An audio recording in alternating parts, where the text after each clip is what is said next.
नमस्कार प्रिय विद्यार्थियों, मैं Mahavir Singh, associate professor in ABST government Lohia college Churu, आप सभी बीकॉम थर्ड के स्टूडेंट्स का फिर से स्वागत करता हूं। प्रिय विद्यार्थियों, आज हम रजिस्ट्रेशन अंडर सीजीएसटीज एंड एसजीएसटी के अध्याय का पार्ट सेकंड देखेंगे, जिसमें पंजीयन संबंधी प्रोसीजर का अध्ययन किया जाएगा। पंजीयन की प्रक्रिया जो है वो धारा 25 के नियम 8 से 26 तक बताई गई है। तो इस पंजीयन की प्रक्रिया को हम इस प्रकार से समझ सकते हैं। इसके कुछ स्टेप्स हैं, पंजीयन की प्रक्रिया के स्टेप्स हैं। जैसे हम कह सकते हैं कि पंजीयन के लिए आवेदन करना होता है, तो इसमें आवेदन की भी एक स्टेप्स हैं, उसमें प्रक्रिया होती है कि किस तरीके से वो आवेदन का कार्य किया जाएगा। आवेदन पत्र की फिर जांच होने का काम को किया जाएगा, उसका सत्यापन करने का काम होगा। उसके बाद में अपन कह सकते हैं कि उसके लिए रजिस्ट्रेशन एक प्रमाण पत्र उसको जारी किया जाता है। उसके बाद में उसको बैंक संबंधी जो विवरण हैं उनको जो है वो उसको पेश करने का काम कार्रवाई करनी पड़ती है। तो ये पंजीयन के संबंध में इसी प्रकार से हम देख सकते हैं कि यदि पंजीयन में कोई संशोधन करना है या पंजीयन को निरस्त करने की कार्रवाई है या निरस्त की कार्रवाई को पलटने का काम है, तो ये सब प्रोसीजरल इसके वर्क होते हैं, जिनका अध्ययन हम इन बिंदुओं से करेंगे। सबसे पहले अपन देखते हैं कि पंजीकरण के लिए आवेदन किस प्रकार से किया जाएगा, यानी एप्लीकेशन फॉर रजिस्ट्रेशन। पंजीयन के लिए आवेदन करने की यहाँ पर ये है कि ये जो है धारा 22 के अंतर्गत पंजीयन के लिए मतलब 3 अपन पीछे देखा था। एक तो धारा 22 के अंतर्गत वो पंजीयन के लिए दायी हो जाता है एक निर्धारित सीमाओं से ज़्यादा उसकी टर्नओवर होने पर।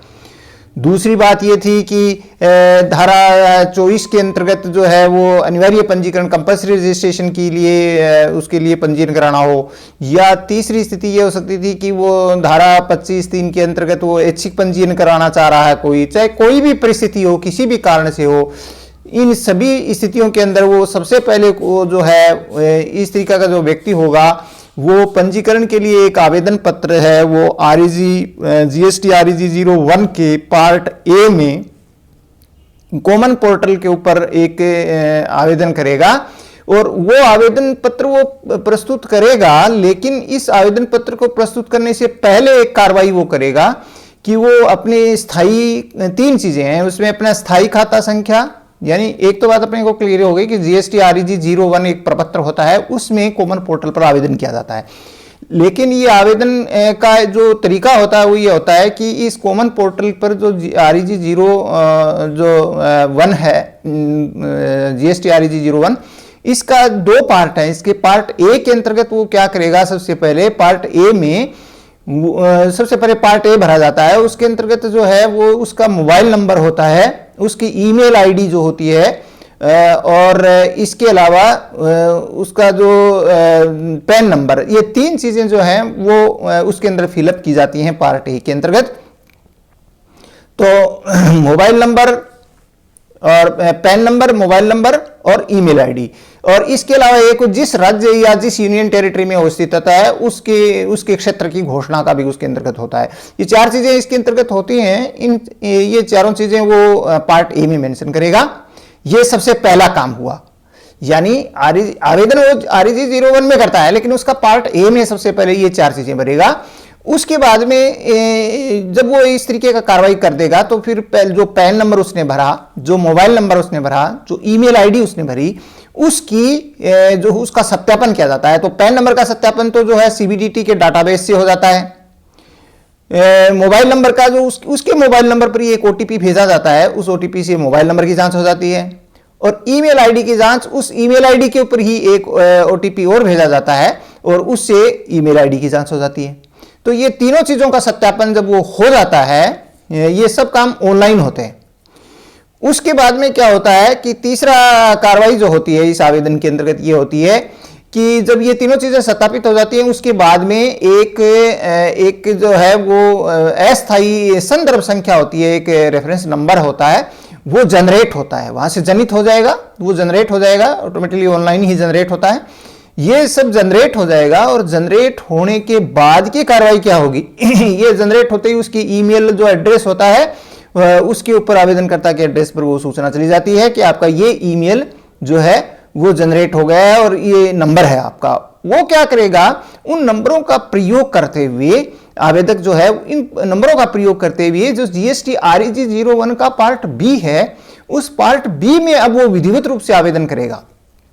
यानी अभी तक तो उसने केवल वो जनरेट करने के लिए उसने आवेदन था पार्ट ए में, वो जो अस्थायी नंबर जनरेट हो जाएगा, उस नंबर को जनरेट होने के बाद उस नंबर का प्रयोग करते हुए वो पार्ट बी के अंतर्गत है, वो विधिवत रूप से अपने हस्ताक्षर करके या सत्यापित करके प्रत्यक्ष रूप से या सरकार से के द्वारा निर्धारित कुछ सुविधा जो केंद्र होते हैं, अधिसूचित जो केंद्र होते हैं, उनके माध्यम से वो आवेदन प्रस्तुत करेगा। और उस जो प्रपत्र के अंदर जो है वो कॉमन पोर्टल के ऊपर जो कुछ वर्णित दस्तावेज होते हैं वो उनको भी वो संलग्न करेगा। और यहां पर एक बात और ध्यान रखने की है कि जो आधार कार्ड आजकल चूंकि सभी जगह जैसे पैन नंबर है, कहीं रिटर्न फाइल करते हैं, सब जगह आजकल आधार नंबर का कंपलसरी कर दिया, तो आधार का प्रमाणीकरण जो होता है, आधार का प्रमाणीकरण भी 1/4/20 से अनिवार्य कर दिया गया है। ये सब काम जो है वो एक तरह से हम कह सकते हैं कि आवेदन के अंतर्गत होते हैं। आवेदन के पार्ट बी में ये कार्रवाई पूरी हो गई, ये यहां पर जाकर के हम कह सकते हैं कि यह आवेदन वास्तव में आवेदन जो है वो प्रस्तुत हो गया है। तो ये आवेदन पेश हुआ माना जाएगा इस स्टेप के बाद। और इसके बाद में क्या होगा, जब आवेदन पूरा पेश हो जाता है तब इस आवेदन के प्राप्ति की एक तरह से रसीद होती है, वो ऑनलाइन आवेदनकर्ता को जो है जीएसटी REG 02 में भेज दी जाती है। ठीक है, ये प्राप्ति की सूचना है एक तरह से, और ये एक्नॉलेजमेंट एक तरह से कहां से भेजी जाएगी, REG 02 में भेजी जाएगी। अब हम जीएसटी REG 02 के अंतर्गत अपन आ गए हैं, और इस जो REG 02 में जो स्वीकृति की जो सूचना है, ये कार्रवाई हो गई। अब इसमें एक बात और कहता है, जैसे अभी अपन ने ऊपर एक बात देखी थी कि भी जो आवेदन ISD वाला आवेदन होता है वो एक अलग से आवेदन किया जाता है, जैसे पार्ट 01 के अंतर्गत करते हैं, वो सब का नहीं, ISD का एक अलग से आवेदन होता है। इसी तरीके से इसमें आकस्मिक कर योग्य व्यक्ति जो होता है, कैजुअल टैक्सेबल पर्सन होता है, उसके बारे में क्या होता है कि उसको ये कहा जाता है कि वो कुछ एडवांस मनी जमा कराने का उसका कोई प्रोविजन होता है सेक्शन 27 के अंतर्गत। तो वो जो सेक्शन 27 के अंतर्गत जो करेगा, उसके लिए भी जो है वो जो ही वो राशि जमा करा देता है, वो अग्रिम राशि जमा कराने के लिए उसको एक अस्थायी संदर्भ संख्या जारी की जाती है उसको, और जब वो उसको अस्थायी संदर्भ संख्या का प्रयोग करते हुए वो राशि जमा करा देता है, तो उस राशि के जमा कराने के बाद उसको भी प्रपत्र संख्या REG 02 के अंतर्गत है वो प्राप्ति की सूचना इलेक्ट्रॉनिक माध्यम से भेज दी जाती है। तो ये एक प्रक्रिया है जो कि अपन इसने बता दिया कि ISD के लिए लगा आवेदन करना, कैजुअल टैक्सेबल पर्सन के लिए भी आवेदन तो होता है, वो इसी तरीके से आवेदन होता है, लेकिन उसकी जो है वो एक संदर्भ संख्या अलग से जारी की जाती है, और वो राशि जारी करने वो जारी करने के बाद में वो पैसे जमा कराता है अग्रिम रूप से, और अग्रिम रूप से राशि जमा कराने के बाद में उसको उस प्राप्ति की सूचना भेजी जाती है। तो ये एक थोड़ा उसके लिए थोड़ा सा चेंज है। ये कार्रवाई जो हुई, हमने कह दिया कि मोटे तौर पर हमारे सामने एक बात जो सीधी सीधी सामने ये आई कि जीएसटी REG 01 का पार्ट ए, जिसमें 3 चीजें मुख्य रूप से होती हैं, और उनको सत्यापन करने के बाद में संदर्भ संख्या जारी कर देती है। उस संदर्भ संख्या का प्रयोग करते हुए पार्ट बी में वो जो है वो पूरा कंप्लीटली उसके लिए आवेदन करता है और अपने हस्ताक्षर करता है और उसको भेज देता है।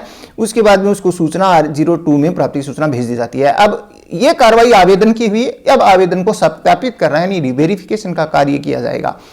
आवेदन का सत्यापन का कार्य उचित अधिकारी करता है, और ये नियम 9 के अंतर्गत करता है। जैसे नियम 8 के अंतर्गत तो ये अप्लाई हुआ, नियम 9 के अंतर्गत उस आवेदन को सत्यापित किया जाएगा। अब ये सत्यापित करने का काम जो है वो प्रॉपर ऑफिसर करता है, जो उचित अधिकारी होता है। ये उचित अधिकारी जब उसको सत्यापित करता है तो सत्यापित करने के कारण से ये 2 स्थितियां पैदा हो सकती हैं।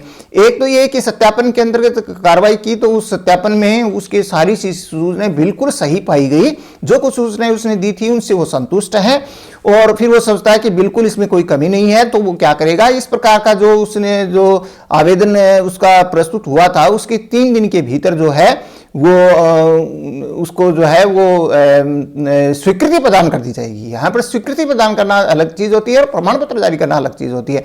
तो उसको रजिस्ट्रेशन की स्वीकृति प्रदान कर दी जाती है, और ये स्वीकृति उसको 3 दिन के भीतर उसको प्रमाणित जो है वो प्रदान की जाती है। ये स्वीकृति यदि आवेदन प्रस्तुत करने के दस्तावेज में कोई कमी है, कोई सूचना में कोई कमी है, तो फिर उचित अधिकारी क्या करता है कि आवेदन प्रस्तुत करने के 3 दिन के भीतर उसको जीएसटी आरईजी 03 के अंतर्गत एक स्पष्टीकरण भेजता के लिए एक नोटिस जारी करता है और उससे स्पष्टीकरण मांगता है उन सूचनाओं के बारे में जो कोई कमी है या कोई किसी तरीके की जो है वो उसके दस्तावेज में कोई कमी है, सूचना में कमी है, तो उसको मांगने के लिए वो नोटिस जारी करता है जीएसटी आरईजी 03 में। अब जब वो नोटिस जारी करेगा जीएसटी आरईजी 03 में, तो उस नोटिस का जवाब देगा वो, और वो नोटिस का जवाब जीएसटी आरईजी 04 के अंतर्गत उस स्पष्टीकरण का जवाब देगा।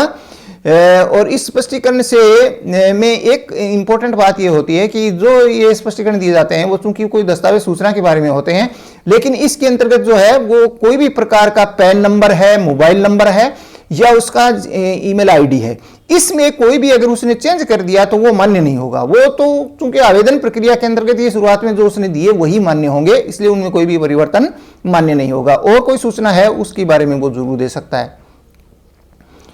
और अब वो क्या करेगा कि वो अब ये जब जो उसने 04 के अंतर्गत अपना स्पष्टीकरण पेश कर देगा और स्पष्टीकरण पेश करने से वो संतुष्ट हो जाएगा, तब तो ठीक है, उसको स्वीकृति प्रदान कर दी जाएगी अगले 7 दिन के भीतर।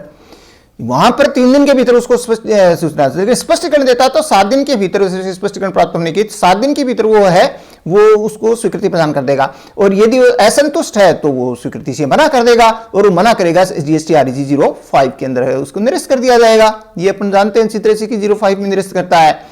तो ये कार्रवाई जो है वो यहां पर होगी। यहां पर एक इंपॉर्टेंट बात और है कि मान लीजिए उसने आवेदन प्रस्तुत करने के 3 दिन के भीतर उसने कोई कार्रवाई नहीं की, न तो उसने उसके लिए स्वीकृति प्रदान की रिटर्न रूप से या उचित अधिकारी ने, और न स्पष्टीकरण मांगने के 7 दिन के भीतर कोई कार्रवाई की, तो ये ऑटोमेटिकली मान लिया जाएगा कि वो स्वीकृति है।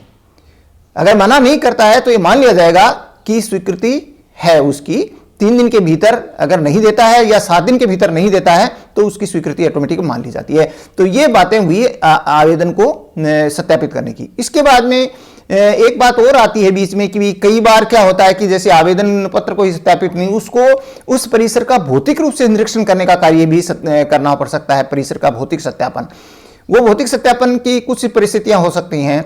कुछ परिस्थितियां ऐसे हो सकती हैं कि जैसे मान लीजिए इसमें आधार के प्रमाणीकरण का, आधार एक तरह से उसके प्लेस के एड्रेस का सब कुछ का प्रमाणीकरण होता है। मान लीजिए किसी ने अपने आधार का प्रमाणीकरण नहीं करवाया है, तो एक तो परिस्थिति ये हो सकती है कि उस आधार का प्रमाणीकरण नहीं करने के कारण से उसको परिसर का निरीक्षण करना जरूरी हो।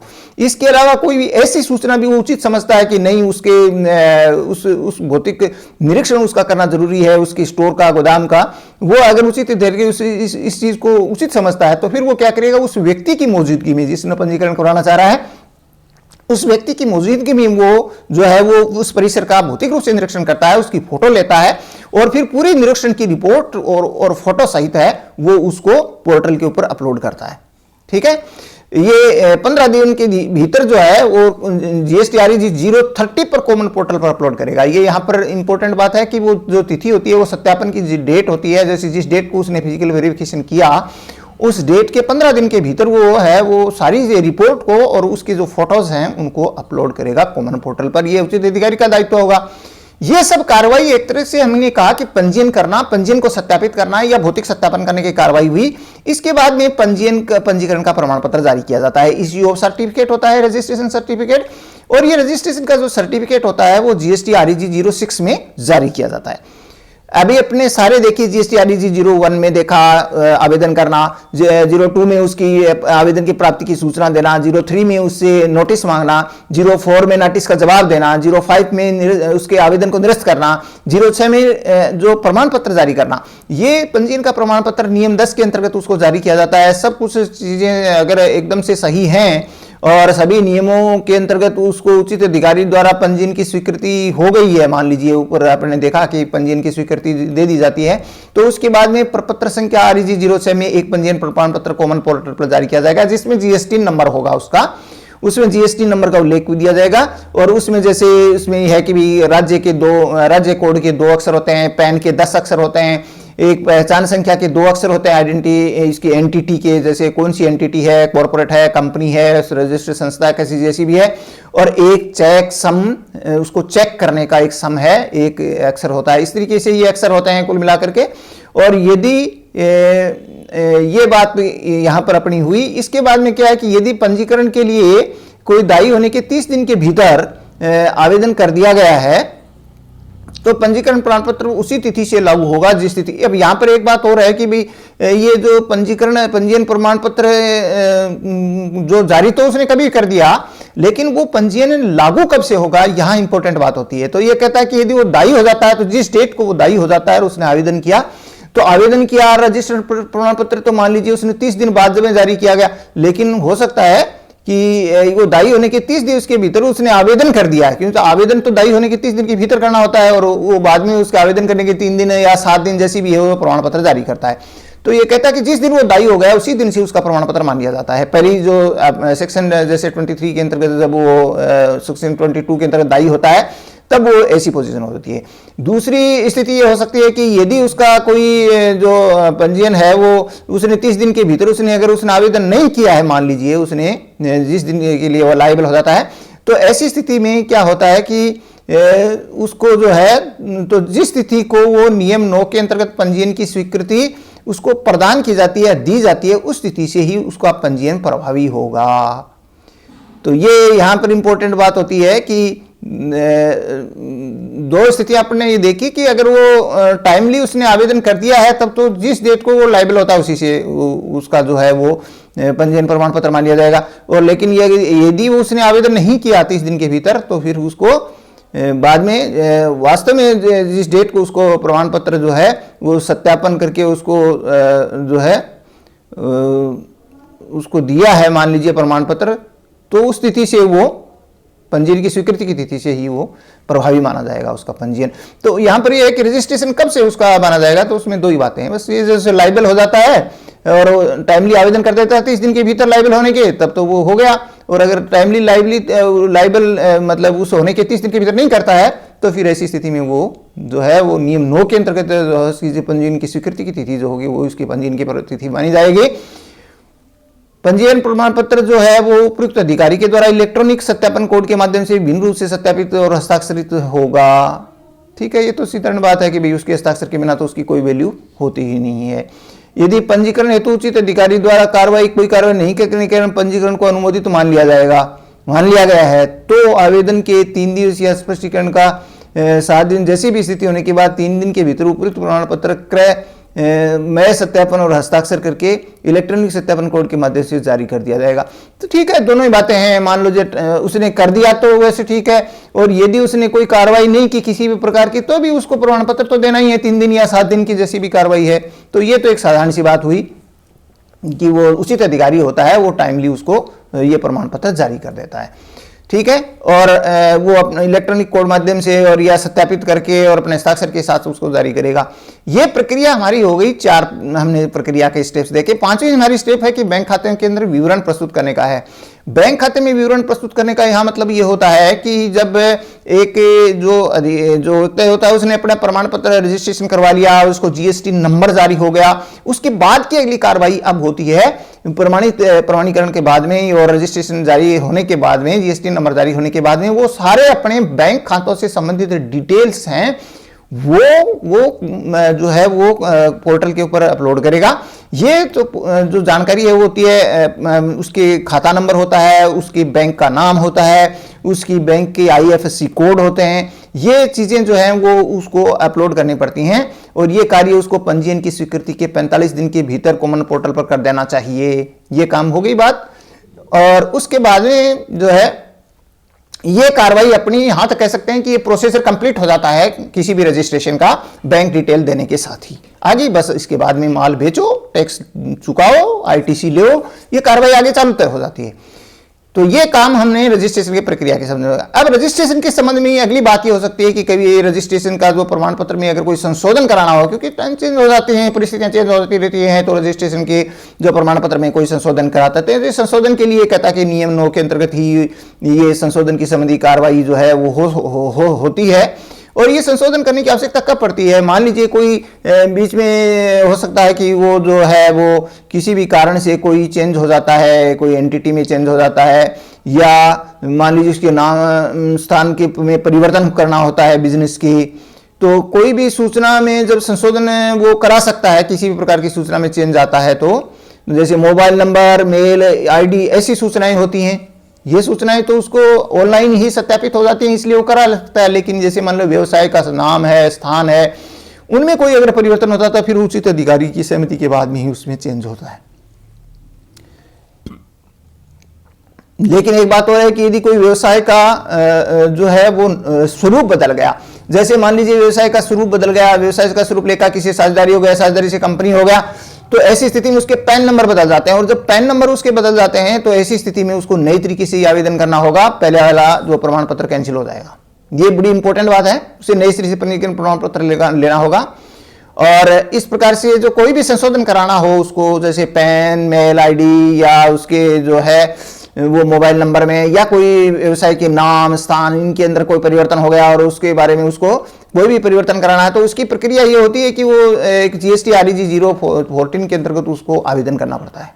ठीक है, आवेदन तो करना ही पड़ेगा, कोई नई तरीके की चीज चेंज करानी है तो वो जब आवेदन करेगा तो उस आवेदन के प्रस्तुत करने के 15 दिन के भीतर उचित अधिकारी जो है वो कोई भी उसमें कोई गलती नहीं हुई है या कोई अपूर्ण दस्तावेज है इस प्रकार के आवेदन के अंतर्गत, तो उसके लिए वो उसको उसी तरीके से वो नोटिस जारी करेगा। और वो नोटिस किस में जारी करेगा? 03 में नोटिस जारी करेगा, स्पष्टीकरण मांगेगा।